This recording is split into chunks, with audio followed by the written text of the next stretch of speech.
Doctor Alcerro, se le solicita ingrese en este momento al estudio de grabación del Centro Médico Hondureño, donde en unos momentos dará inicio la sesión posturno, el primer podcast médico de Honduras. Bienvenidos a la sesión posturno, el primer podcast médico de Honduras. Un programa sin salas de espera, donde su médico estará siempre a tiempo y en el que abordaremos los tópicos de mayor relevancia en salud, haciéndolos sin agujas y con buena letra. Yo soy su anfitrión, el doctor Alcerro, quien el día de hoy en nuestro primer episodio hablaremos sobre pandemia por COVID-19. Seguimos preocupados. Y qué mejor manera en realidad de iniciar esta aventura que acompañado de unos invitados excepcionales. Ellos han liderado la batalla en primera línea con pacientes afectados por COVID-19. Nos compartirán sus experiencias y nos aportarán consejos de las lecciones aprendidas como resultado de esta lucha. Ambos médicos subespecialistas con una hoja de vida que recalca su devoción por el servicio a los demás.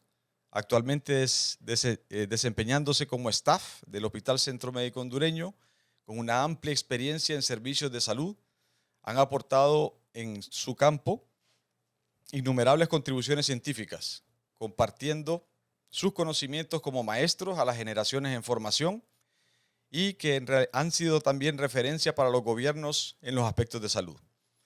Tenemos con nosotros este día a la doctora Elsa Yolanda Paló, médico subespecialista en enfermedades infecciosas de la Universidad de Texas, y al doctor Adalid Barahona, médico subespecialista en neumología clínica del Instituto Nacional de Enfermedades de México. Un gusto tenerlos con nosotros y esperamos que de aquí en adelante puedan denominarse este pequeño espacio como su casa. Bienvenidos. Gracias.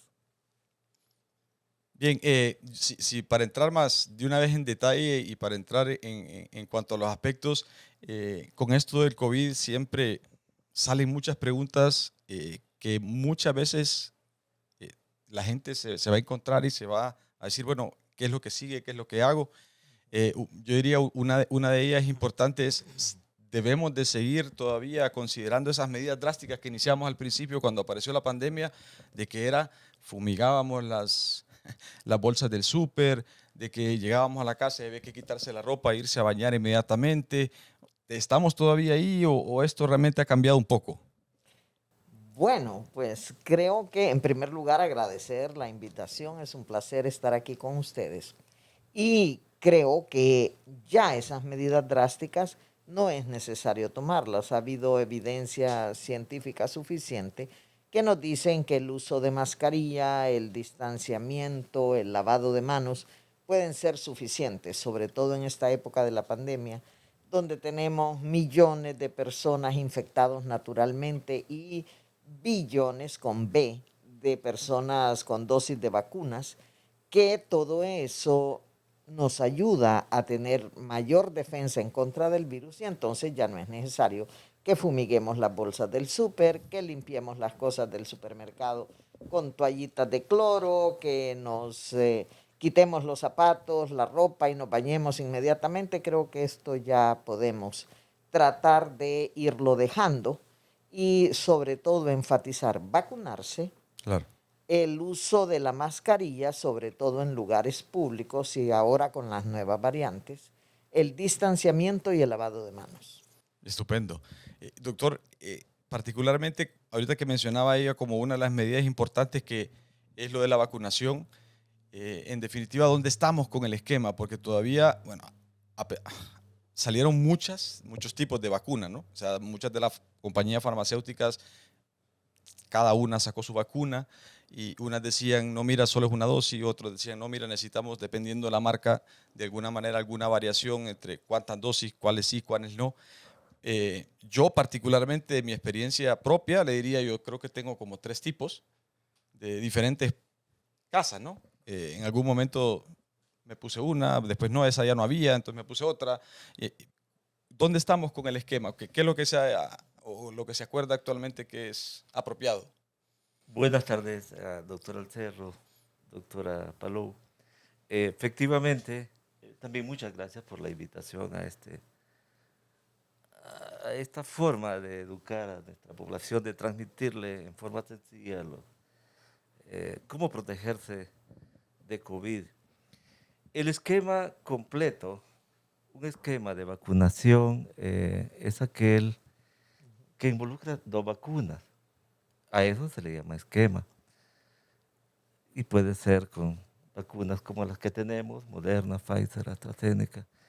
Y lógicamente vienen los refuerzos que pueden ser aplicados cada 4 o 6 meses. Pero entiéndase por esquema de vacunación, nada más 2 vacunas. A eso se le agregan los refuerzos que pueden ser cada 4 o cada 6 meses. Para edades mayores de 60 años y también con mayor énfasis para los que tienen comorbilidad en ese grupo, son el esquema completo de 2 vacunas más refuerzo 1 y refuerzo 2, con intervalos de 4 a 6 meses. Hay excepciones para aquellos con 50 a 60 años con morbilidad que podrían aplicar el esquema completo más 2 refuerzos. Y en nuestra población, en Honduras, creo que la Secretaría de Salud ya está por aprobar, si es que no, ya no lo hizo, la vacunación para los niños de 12 años en adelante, para las personas que aún niños de 12 años en adelante. Sin embargo, el esquema debe involucrar también de 5 a 12 años de edad, como sucede en otros países. Igual, el esquema es de 2 vacunas, más un refuerzo en casos especiales. Actualmente lo que más se está aplicando y que con muy buen suceso, incluso para las variantes de Omicron, todas las variantes de Omicron, es la Pfizer y Moderna en el país, es un ARN mensajero y parece que eso le da una particularidad en efectividad. Es importante decir que estas vacunas al inicio con el virus original era más efectiva que lo que es actualmente. Sin embargo, no deja de ser efectiva. Y ahora, pensando en las vacunas, le diría yo, ¿hay alguna diferencia o nos tenemos que preocupar? ¿Estoy infectado, no estoy infectado? ¿Ya me vacuné, no me vacuné? ¿Me va a dar más suave, me va a dar más duro? ¿Cómo pensar o cómo abordar esta preocupación que creo que muchos la tenemos? Es decir, no sé qué va a pasar, o ya no, ya estoy vacunado, mira, tranquilo, si te da te va a dar suave, o dónde estamos realmente, o si igual el mismo riesgo, o por lo menos menos riesgo. Ok, bueno, cuando uno tiene su esquema completo, tenemos, vaya, alguien de más de 40 años, ya el Estado de Honduras aprobó la 4ª dosis para mayores de 40 años. Entonces, soy una persona de más de 40 años, tengo mis 4 dosis, siempre me puedo contagiar porque las vacunas actuales lo que previenen es enfermedad grave y muerte, pero disminuyen el contagio, sin embargo no lo erradican totalmente. Claro. ¿Qué es lo que estamos viendo en la ola actual? Lo que estamos viendo es que las personas que tienen su esquema completo y sus refuerzos, si le corresponden, son personas que desarrollan un cuadro leve. Si ustedes se fijan en el mundo entero, y Honduras no es la excepción, estamos viendo más casos, pero no ha habido un incremento igual en la cantidad de muertos y la cantidad de graves.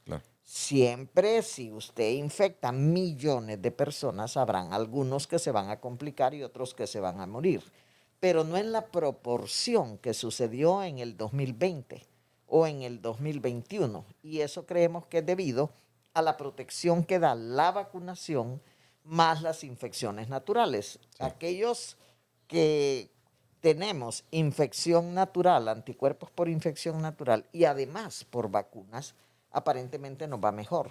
Tenemos menos chance de infectarnos y menos chance de complicarnos. Entonces, el mensaje final, ¿cuál es? Vacúnese. Porque si se vacuna, tiene 12 veces menor posibilidad de morirse y menor posibilidad de ir a una unidad de cuidados intensivos. Ok, estupendo. Y esto es importante, doctor Alcerro, porque en mi caso, al igual que la doctora Palou, probablemente ha visto muchos más casos en las últimas 4 semanas, pero en mi caso, como médico neumólogo clínico, pues he visto bastante COVID, no menos de 100 casos en las últimas 4 semanas, ya sea por videoconsulta o con atenciones directas. ¿Por qué? Porque muchas veces dicen, vengo por una gripita, me hice el antígeno, me salió negativo o no me lo he hecho, pero esto fue lo mismo por lo que me atendió hace meses atrás y pienso que no es COVID y es COVID. Entonces, en ese sentido, creo que la cantidad de casos que estamos viendo es mucho mayor que la del 2022. Perdón, con la mayor del 2021 y quizá en algunos meses del 2020.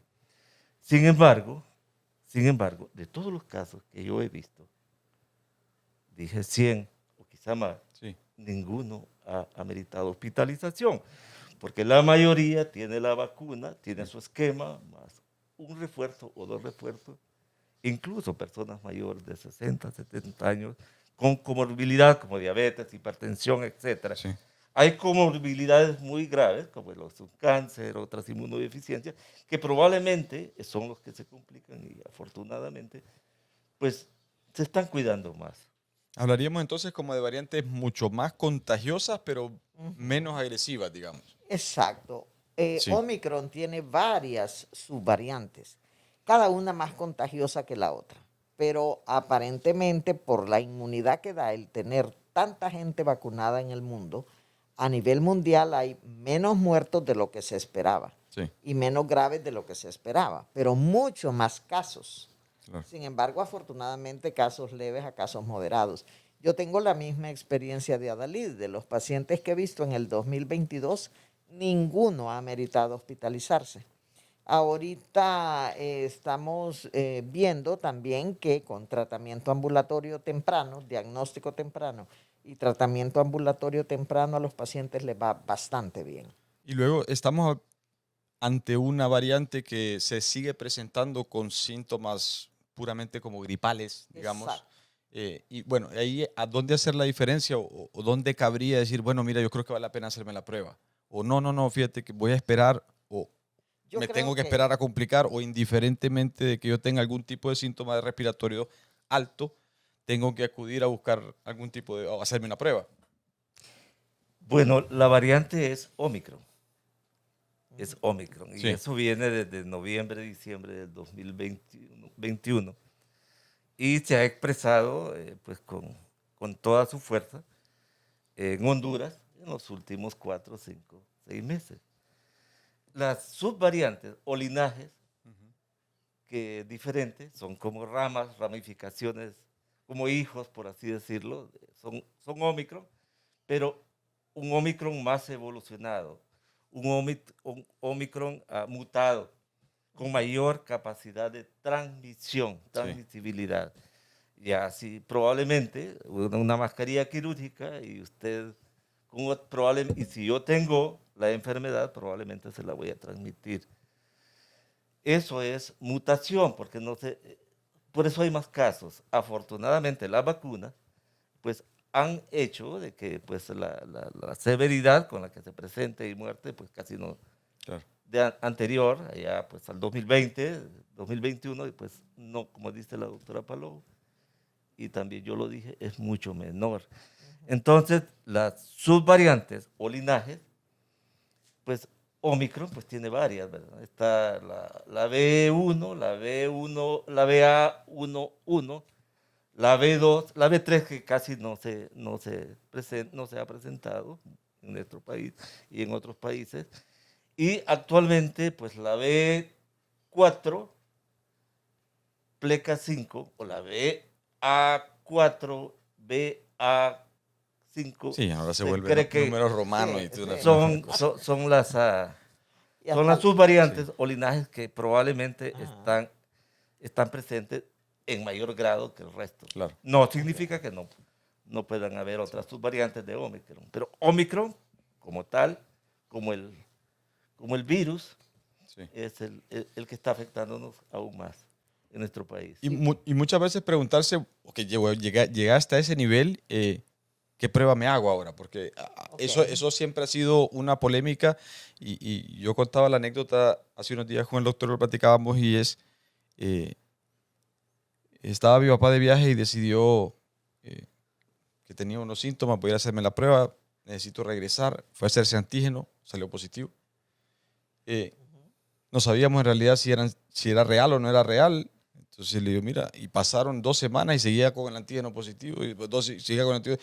Hoy no podía regresar, porque sencillamente estaba trabado con una prueba que no era, porque aparentemente sí, claramente hay una que, me explicaba igual el doctor, va a ser diferente cuando es un paciente sintomático con la enfermedad activa y luego que algo que va a quedar después con algún tipo de positividad, pero no necesariamente con una enfermedad activa. Eso es un tema bien interesante. Mire, hoy por hoy, julio del 2022, toda gripe es COVID hasta que no se demuestre lo contrario, para empezar. Sí.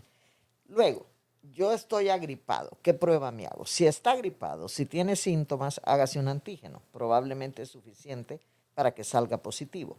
Pero si usted fue contacto de alguien que era COVID positivo, pero usted no tiene síntomas, hágase un PCR en tiempo real, porque el PCR en tiempo real sale positivo con mayor frecuencia en aquellos que tienen contacto cercano con COVID, pero que ellos no tienen síntomas. Y ahí el peligro es que pueden transmitirlo. Sí lo pueden transmitir ambos. Si yo tengo COVID que me lo detectaron por PCR o yo tengo COVID que me lo detectaron por antígeno, ambos lo pueden transmitir. Correcto. El tema es el siguiente. Si yo ya tengo más de 10, 14 días de haber empezado mis síntomas y sigo teniendo PCR positivo, esos son la detección de residuos del virus. Sí. Si yo intento cultivar esos virus, no crecen porque están muertos. Sí. Entonces, después del día 14 o algunos dicen del 10 en adelante, es muy difícil que usted transmita. Sí. El CDC dijo hace unos meses 5 días de incapacidad y ya después puede ir a trabajar con mascarilla otros 5 días. Han salido un montón de estudios que le demuestran por cultivo viral, por antígeno y por PCR que no, que usted sigue excretando virus y contagiando alrededor de 10 días. COVID es una enfermedad que evoluciona rápidamente, ¿verdad? Y la evidencia va surgiendo. Y entonces cada día hay que estarse actualizando para ver estos detalles. Sí, yo diría que seguimos aprendiendo. O sea, Así indiscutiblemente cada día encontramos una cosita nueva y vamos aprendiendo. Ahora, perdón. Es importante únicamente para recalcar lo que la doctora Palou decía. Y en cuanto al diagnóstico, para el diagnóstico, PCR, en los casos que la doctora mencionaba, y antígeno en general, son buenos ambos para diagnósticos. No así como para ver si ya no tengo COVID, ya pasaron 10 días, voy a hacerme un PCR, porque tenemos el problema de PCR que es altamente sensible, claro, y específico, y puede ser positivo hasta por 21 días o meses, sin que usted tenga la enfermedad, sin que usted tenga virus vivo, sin que usted contagie a alguien. Entonces, muchas personas que no son médicos y que ignoran estos detalles, se preocupan mucho, produce mucha ansiedad, claro, y llamadas y gastos en exámenes laboratoriales, etc.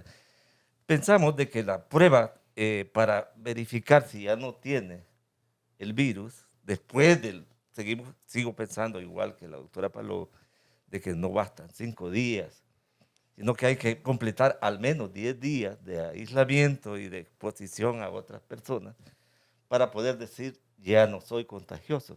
Entonces, el día 11 usted se puede hacer la prueba de antígeno. La prueba de antígeno, aunque ambos detectan virus, proteínas virales, tiene alguna particularidad sobre PCR, de que es en gel y su desplazamiento es más para captar virus vivos que virus muertos. Si usted sigue presentando, podría ser que llegue al día 14 y aún tenga un antígeno positivo, pero se cree de que el virus está tan debilitado y tan disminuido que probablemente no sea contagioso. Y ahora, una vez que uno tiene síntomas, ¿ha cambiado de alguna manera el enfoque en cuanto a qué tratamiento recibir? ¿O seguimos no pensando en aquella primera incursión del tratamiento maíz, ¿no? Que se habló mucho, que fue muy popular? ¿Cuánto de eso todavía seguimos haciendo? Le voy a contar, ese es un tema apasionante. Mire, OMS, NIH, CDC le dicen que no hay nada para profilaxis, para prevenirlo, excepto la mascarilla, el distanciamiento. Sí. Le dicen que tratamiento temprano solo funciona el Paxlovid, que es de una empresa Pfizer. Es para o el- reducir, para aclarar a la gente, para reducir la carga viral. Es para reducir carga viral y disminuir complicaciones Ok. en los que tienen riesgo. Sí. Ellos aceptan Paxlovid, Molnupiravir y anticuerpos monoclonales, que son carísimos. ¿Disponible solo en el país anticuerpos? En el país anticuerpos un tiempo hubo, pero se ha demostrado que resulta que el Omicron, sobre todo, se vuelve resistente con mucha facilidad a esos anticuerpos monoclonales. Sí. El Paxlovid y el Molnupiravir no se encuentran disponibles en el país en este momento, son bastante caros. Funcionan, pero ustedes pudieron ver que el doctor Fauci en Estados Unidos tuvo una recaída usando Paxlovid. Sí. El resto de países en desarrollo tercermundistas como nosotros, están usando tratamientos con drogas redireccionadas, drogas que se usaban para una cosa, pero que se ha visto que funcionan en COVID. Correcto. Entonces, el tratamiento con ivermectina ayuda a disminuir la multiplicación viral y ayuda a que mejoremos nuestra capacidad de defensa contra el virus. Usamos aspirina, ¿por qué? Porque se ha visto que las complicaciones de COVID son formación de microcoágulos Claro. en diversos órganos. Y el uso, por ejemplo, de fluvoxamina, que no deja que se secreten las sustancias que inflaman el organismo. Entonces, nosotros usamos eso y si ya tiene signos de inflamación, podemos usar colchicina también. Con eso hay un dato interesante, doctor. Fíjese que en una universidad norteamericana, un doctor en bioestadística y otro doctor en matemáticas demostraron y publicaron internacionalmente que en Honduras estos tratamientos estaban directamente relacionados con la disminución de la mortalidad. Interesantemente, un país con un sistema de salud débil, con los problemas de corrupción que todos conocemos, pero tiene menos muertos por millón que Estados Unidos, que Francia, que Alemania, que Canadá, Sí. que son países con sistemas de salud muy fuertes. Sí. Y sin embargo, nosotros tenemos menos muertos por millón que ellos. Claro. Y creo que tiene mucho que ver varias cosas. Uno, aquí no hubieron huelgas por no usar mascarilla, ni manifestaciones por no usar mascarilla. Sí. Aquí las usamos. Aquí también tenemos ese tratamiento temprano que yo sí creo tuvo que ver y fue demostrado científicamente por estos doctores en bioestadística en una universidad norteamericana y está ya publicado, se publicó en enero de este año. Entonces es interesante, yo en mi familia, en mi persona y en mis pacientes Sí. utilizo ese tratamiento multienfoque dado en forma temprana con drogas redireccionadas. Si hay un paciente que quiere usar Paxlovid y tiene el dinero para comprarlo, se lo doy sin ningún problema. Claro. Lo tiene que ir a traer a Estados Unidos. Pero sí, de alguna manera siempre fue polémico. Y sigue siendo. Y sigue siendo Y porque sigue siendo. no había como que la ciencia muy Ajá. clara. Exacto. Bien, pensando ahora que estamos atendiendo pacientes COVID, se me ocurre a mí, hemos de mantener áreas aisladas en aquel que se presenta la consulta, porque ya estamos de alguna manera volviendo a alguna normalidad, ¿sí? En la atención de pacientes, se están mezclando unos con otros. Deberíamos de acondicionar áreas especiales para aquel que tenga. Yo normalmente pienso en ciertos lugares donde he visitado pediatras, tienen el niño sano y el niño enfermo. O sea, el que va por control de niño sano y el que va por control de niño enfermo. Entonces, no sé si estamos ahí, deberíamos de hacer alguna gestión para decir, mira, si tienes sintomático respiratorio, vienes con el doctor Adarido o con la doctora Parolo, vamos a ubicar en esta zona, si no viene, para evitar que dentro de nuestro mismo ambiente estemos contagiando pacientes. Bueno, así como usted lo plantea, es muy difícil, poco práctico. Sí estoy de acuerdo de que hay que usar salas especialmente para hospitalizar pacientes con COVID. El paciente que se hospitaliza no puede estar con el resto de pacientes que no son COVID. Sí. Eso es absolutamente necesario y absolutamente cierto. Aquí y en cualquier lado del mundo. Sin embargo, entiendo lo que usted pregunta. Eso, en mi caso, como neumólogo, todos son respiratorios. Claro. Y es muy difícil decir, usted va aquí, Claro, usted va allá. claro, claro. Y Sí, probablemente siendo una especialidad como la suya es difícil. Claro. para otras especialidades clínicas como infectología, como Claro. medicina interna, Ajá.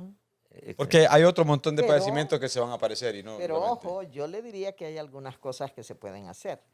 Por ejemplo, ventanas abiertas para que el aire circule. Sí, Ventanas abiertas, circulación de aire es mejor que aire acondicionado.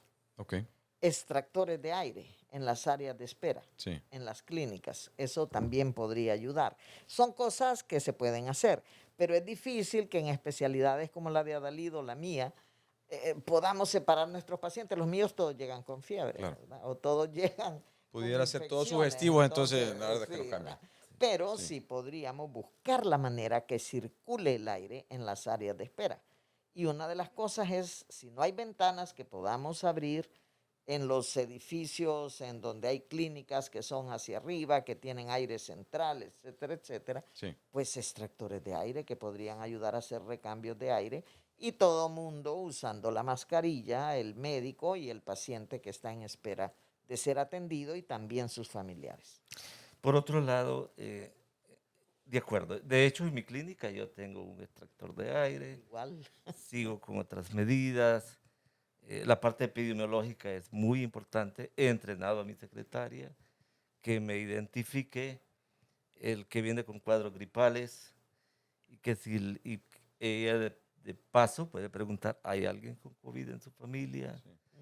Y ya tenemos algún indicio, entre otras cosas. Y cuando esto pasa, lo que yo hago es poner mi extractor a máxima velocidad y tomo medidas adicionales, como el uso de mascarillas de alto rendimiento, como las N95, las médicas, las verdes, que no Sí. es fácil tolerarlas, pero que es necesario usarla en estas condiciones. Y muchas veces el paciente dice, sí, mi hijo salió con COVID, 2 días, 3 días después yo aparecí con los síntomas, entonces ahí voy y le digo, bueno, lo siento, pero voy a hacer un hemograma y si puede un antígeno, pues mucho mejor. Y muchos de ellos salen positivos. Entonces, ese paciente lo veo por videollamada, no lo veo físicamente. Claro, esa estrategia de la videollamada, por Ayuda supuesto que va a mucho. ayudar mucho a mantener a esos que pudieran contagiar o que tienen esa facilidad de poder transmitir para que no se vuelvan. Justo ayer miré 2 ancianos, mayor de 70 años, casi con 80 años, y me lo llevó la hija, desde que pacientes. No, los traigo por una gripita. Bueno, el familiar siempre dije, vienes por otra cosa, tú vienes por otra Claro. cosa. Y efectivamente, ambos salieron positivos y los atendí en Claro. mi clínica. Sí, eso pasa con frecuencia. Ahora, yo diría que uno puede atender por videollamada el paciente con enfermedad leve o moderada, pero ya el paciente delicado que necesita hospitalización, ese tiene que ser en físico, ¿verdad? Claro. ¿Y qué ventaja he visto yo con las videollamadas? O sea, me ha tocado ver pacientes en Tocoa, en La Mosquitia, en Islas de la Bahía, en Olancho, en Copán, y tiene uno la posibilidad de verlos en tiempo real y Sí. a Dios gracias, todos ellos han evolucionado muy bien. Entonces vemos que sí ayuda, Claro. sí facilita, ¿verdad? Y es parte, creo yo, de los recursos que tenemos en era moderna. Probablemente la consulta por video va a quedar, creo yo, aún después del COVID, Seguro. para casos como este. Los Seguro. casos de personas que no se pueden movilizar, Correcto. los casos de personas que están lejos o casos de personas que tienen mucha dificultad de movilización o problemas económicos para movilizarse. Ahí ayuda mucho la videollamada. De hecho, en Estados Unidos el 70% de los casos de COVID en muchas ciudades se manejan por videollamada y solo el que se complica se maneja de otra manera. Y hemos llegado, por ejemplo, al punto donde, ok, me dio COVID, ¿cuándo puedo regresar a mis actividades cotidianas? ¿Tengo que esperar efectivamente a que tenga una prueba negativa? ¿Qué hago? Se me fueron los síntomas, pero sigo estando positivo, todavía me sigo guardado. Más o menos, ¿en qué dirección estamos con respecto a volver a la normalidad? Usualmente después del día 10 de que empezaron los síntomas, y si no tengo síntomas de que me salió positiva la prueba, yo podría regresar a mi trabajo con mascarilla. Ok. ¿Por qué? Para protección de los demás. Lo que se ha estado viendo es que si solo me quedo 5 días en la casa aislado y al día 6 voy a trabajar, aumentan los contagios en el trabajo. Ok. Entonces, para mí, después del día 10 hay más seguridad. Si es factible, si el patrono lo acepta, después del día 14 sería fabuloso. Pero si Preferible. no, por lo menos del día 10. Sí. Aunque esté positivo el PCR. ¿Por qué? Porque puede ser virus muertos. Bueno, yo estuve positiva como 3 meses. Casualmente. Sí, Entonces, esa experiencia es de muchos. esa es la experiencia de un Sí. montón de personas, ¿verdad? Y creo yo que si tiene más de 10 días, ya le desaparecieron los síntomas, ya se siente bien, su patrono lo acepta, entonces usted puede ir con el uso de la mascarilla. No antes del día 10, diría yo. Ok. Me ha pasado, doctor, mucho también que de alguna manera la gente empieza a justificar que lo que de aquí en adelante le pasa es secuela de que tuvo COVID. O sea, no es que yo tuve COVID, entonces por eso ahora me canso. O es que yo tuve COVID y por eso ahora me salen unas úlceras. O es que me vacuné y ahora me duele el brazo. O sea, han empezado como que ahora todo como justificar todo lo que de aquí en adelante pasa como una secuela de COVID. ¿Cómo pudiéramos identificar realmente si, bueno, esto sí es consecuencia de? Sí. Bueno, eso siempre ha pasado, las justificaciones en base a algo. Y pues ahora con COVID.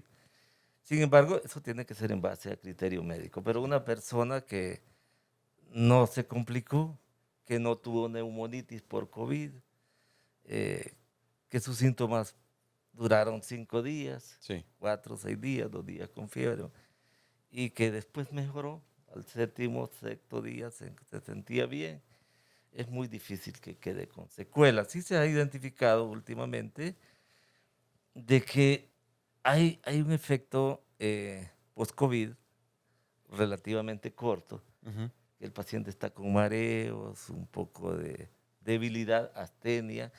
Él dice cansancio, que muchas veces lo confunde a uno con disnea, sí, y al parecer se está relacionando con algún déficit de vitamina D y de vitamina B. ok, D y B. Entonces, pero no es la mayoría de los casos. Entonces, generalmente el paciente queda muy bien. Justo hoy vi un médico de 65 años que tuvo COVID leve. Lo pasó muy bien, pero ahora le duele el pecho. ujú, Él dice precordialgias y lo asocia con su corazón, sí, que le falta el aire. Lo revisé con placa de tórax normal, 98 de saturación, presión arterial de 110/70, frecuencia cardíaca de 70. Dice, pero estás bien, pero ya que si pensás que es el corazón, es que yo siento que me muero y que por ratito ve al cardiólogo. Entonces, ahí tenemos un caso claro, típico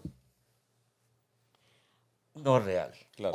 Ojo también No, por que eso lo mandé sí, con el sí, cardiólogo, que sí se dan casos de secuelas. Por ejemplo, la gente que queda con con, miocarditis. con miocarditis, con fibrosis pulmonar, con arritmias cardíacas, Ahora, normalmente alguien que le dio pero fuerte tuvo que haber sido, o sea, que tuvo síntomas severos, no se aquel que han, pasó como una gripe. se han estado describiendo últimamente aún en casos leves, Ok, pero es más frecuente en los casos más severos. sí, Claro, ¿verdad? En los casos leves es menos frecuente. Ahora, si alguien llega y le dice yo me siento muy cansado, como el colega que describía Dalid, ¿hasta dónde eso es ansiedad? ¿Hasta claro, dónde eso es más de tipo emocional que realmente físico? Pero como uno no sabe si es emocional o es físico, la obligación es examinarlo todo, sí, hacer los exámenes que De correspondan. acuerdo. Si no se detecta nada, bueno, entonces esto puede ser algo más ansioso. Pero si encontramos cosas, entonces ahí sí. De hecho, la OMS ha estado indicándole a los países que creen que muy probablemente van a tener que abrirse clínicas para el COVID prolongado ok, o para el síndrome post-COVID. sí, ¿Por qué? Porque hay cerca de un 60% de personas que han quedado con síntomas prolongados y en algunos casos pueden ser importantes. Nos va a tocar a los médicos ver quién de verdad tiene un COVID prolongado o un post-COVID, un claro. síndrome post-COVID, y quién lo que tiene es una ansiedad tremenda. Sí. Y eso lo vamos a saber revisando al paciente y haciendo los exámenes que correspondan. Y en la actualidad existen como planes de rehabilitación o ya no, o sea, o no se han establecido. Yo, terapias respiratorias, se me ocurre, yo la verdad es que no he leído ni he visto, pero sí existe o si hay algún esquema de decir, mira, después de como te dio COVID severo, tuviste una neumonitis post-COVID, entonces el plan es, te vamos a rehabilitar con terapia respiratoria de aquí en adelante por, no sé. Ese es un buen punto porque eso fue muy visible, muy necesario en el 2020 Sí. y parte del 2021. No así en el 2022. Yo le decía que de Claro. X pacientes que hemos visto por COVID, ninguno quedó con secuelas respiratorias. Y es justo por lo que dice la doctora Palou. Las vacunas, Sí. la mascarilla, el lavado de manos, el mismo COVID inmuniza de tal manera que dice que una infección por COVID, un esquema de vacunación con 1 o 2 refuerzos, es una protección muy significativa. Entonces, casi no, en estos días, si vamos más allá, en estos últimos meses, no hemos visto la necesidad de terapias de rehabilitación, Sí. a diferencia del 2020, que sí era necesario. Le pregunto porque me llamó la atención a mí en algún momento ver al doctor Mateu presentarse en un programa de televisión conectado con oxigenoterapia. En el 2020, creo. Sí, que finales del él 2020. tuvo COVID y llegó a un programa con el oxígeno puesto, sí, que todavía estoy cansado y aquí voy. Yo dije, Claro. ¿será que a todos los que nos va a dar así? No habían vacunas en esa Claro. época. Claro. Esa es Ahora, la importancia de la vacuna. Sí. exacto. Y la otra cosa es que para las personas que tal vez tuvieron que estar en sistemas de alto flujo o los que estuvieron peor, ventilación mecánica invasiva y sobrevivieron, Sí. algunos de ellos sí necesitan terapias de rehabilitación pulmonar, ¿verdad? Y de hecho, los colegas especialistas en rehabilitación han tenido algunos programas. En el tórax hay un programa también de rehabilitación pulmonar que funciona bastante bien. Entonces, creo yo que el secreto en post-COVID, en rehabilitación para COVID, es individualizar los casos. Claro. Necesitamos individualizarlos para saber quién realmente tiene un síndrome post-COVID, quién está con un COVID prolongado, quién amerita rehabilitación, quién no. El tema, eso lo podemos hacer a nivel privado facilito. El tema es cuando usted está pensando en el país. Sí. Va a ocupar el país que nos preparemos con sistemas de rehabilitación pulmonar o rehabilitación en general. Claro. Yo pienso que probablemente sí, que le corresponderá al Estado ver qué porcentaje de los pacientes con COVID tenemos más de 500,000 de casos confirmados. Estamos cerca de los 500,000. Con el subregistro, Sí. multiplíquelo por 2. Claro. Entonces, de esas personas con COVID confirmado, ¿cuántas van a necesitar algún tipo de rehabilitación? Eso lo tendrá que determinar el Estado. Y según lo que encuentre, tendrá que ver si le va a tocar hacer clínicas para COVID prolongado o post-COVID o no. A nivel privado, siento yo, es más sencillo Sí. porque cada médico individualiza su caso. Sí. Pero a nivel país, que se tienen que tomar decisiones de política de salud nacional, tendrá que primero ver los datos, Claro. producir esos datos para después analizarlo y decidir en base a lo que encontró. Claro. Y si quieres ya para ir cerrando, ¿qué pudiéramos esperar con respecto a esto del COVID-19 en el sentido de que vamos a permanecer con mascarilla el resto de la eternidad, distanciamiento, o sea, teniendo todas esas medidas de seguridad, ¿vamos a persistir de aquí en adelante o nos esperan 5 años de mascarilla o cómo se visualiza Sí. el panorama? Vamos a empezar diciendo que COVID-19 seguirá. Esto vino para quedarse. Sí.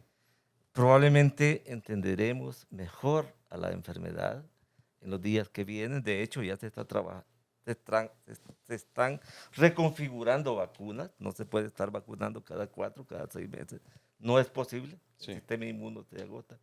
Eso no significa de que no debemos vacunarlos, aquellos que no tienen esquemas completos o que no tienen los refuerzos correspondientes.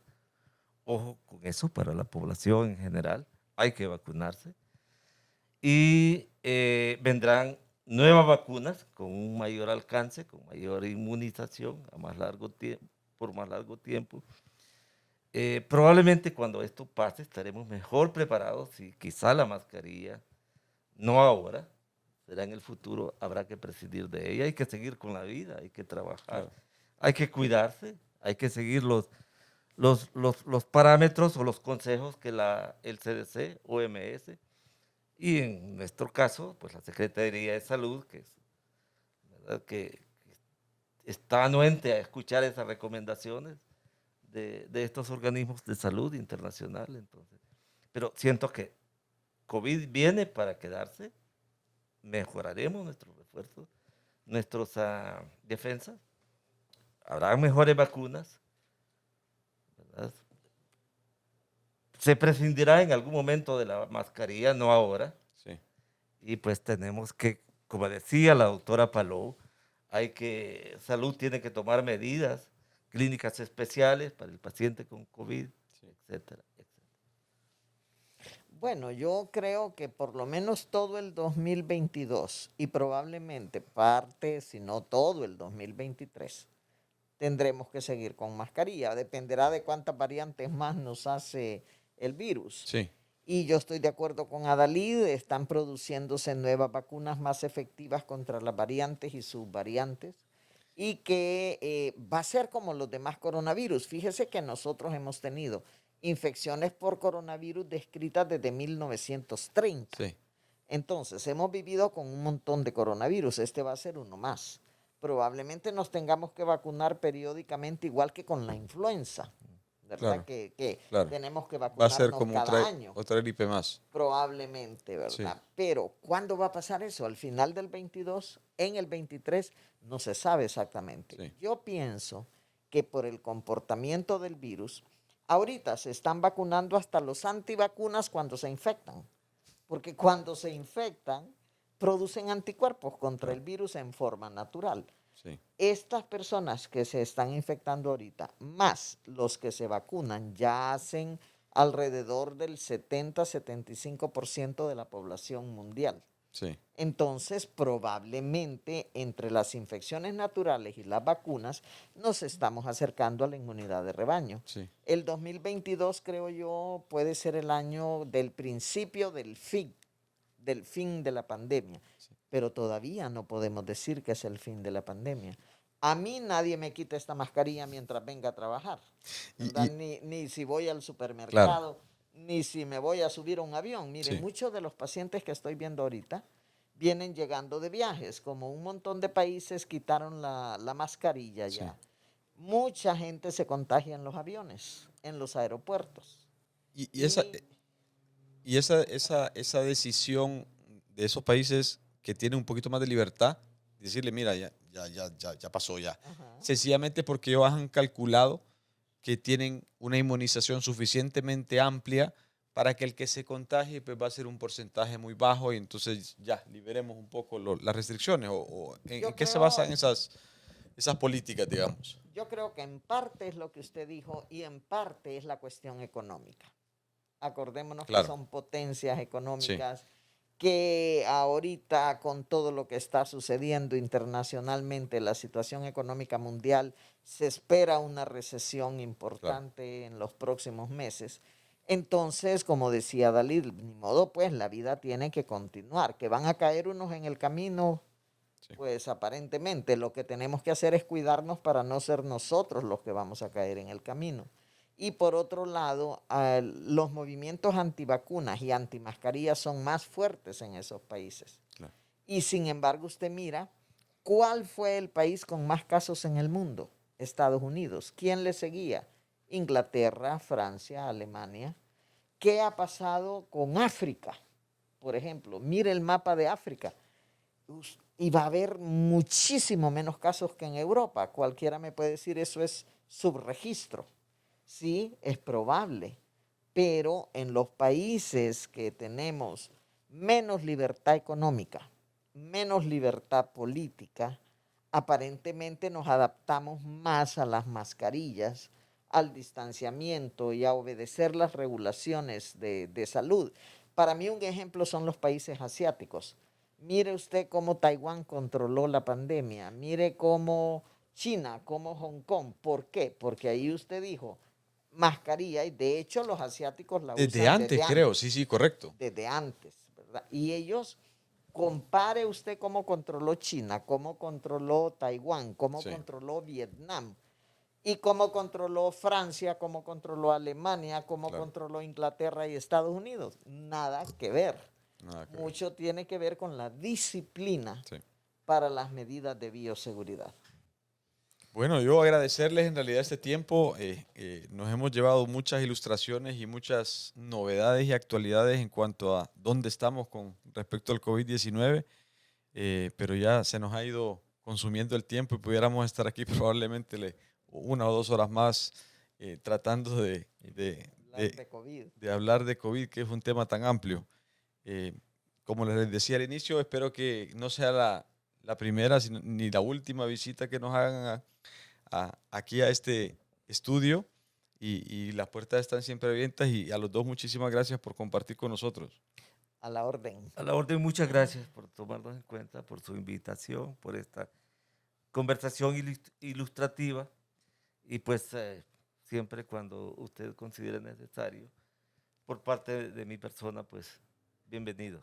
Igual digo yo, muchas gracias por la invitación, un placer. Si en algo podemos colaborar, lo vamos a hacer. Y bueno, a la orden.